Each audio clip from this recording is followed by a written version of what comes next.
இந்த நாளுக்கான கர்த்தருடைய வார்த்தை வெளிப்படுத்தல் 22ஆம் அதிகாரம் 7ஆம் வசனம். இந்த புஸ்தகத்தில் உள்ள தீர்க்க தரிசன வசனங்களை கைக்கொள்கிறவன் பாக்கியவான் என்றார். இந்த புஸ்தகம் அப்படின்னா எந்த புஸ்தகம்?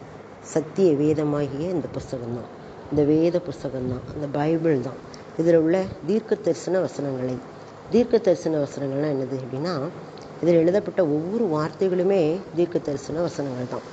தீர்க்க தரிசனமாக சொன்ன வார்த்தைகள் தான். இதுவரைக்கும் நடந்தது, இப்போ நடந்துக்கிட்டு இருக்குது, இனிமேல் நடக்க போகிற எல்லா காரியங்களையும் சொல்லுகிறது இந்த வேத புத்தகம். வாழ்க்கைக்கு வாழ்க்கையின் அத்தியாயத்துக்கு தேவையான எல்லா படிகளையும் கற்றுக் கொடுக்கிறது.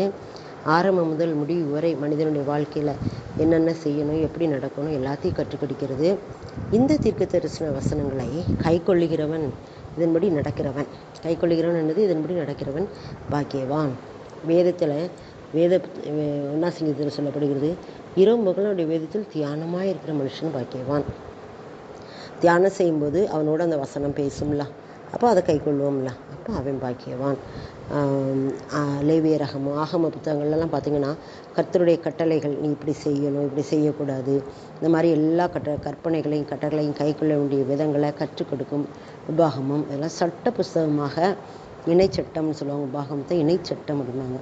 எல்லா சட்டங்களையும் எப்படி செய்யணும், எப்படி கை கொள்ளணும், மோசே நியாயப்பிரமாண காலத்தில் இருந்து கர்த்தர் கற்றுக் கொடுத்த எல்லாமே இந்த வேத புத்தகத்தில் இருக்குது. புதிய ஏற்பாட்டிலும் கர்த்தர் சொல்வார், இயேசு கிறிஸ்துவாக வரும்போது சொல்லுவார், 10 கற்பனை 2ஆக சுருக்கிடுவார்.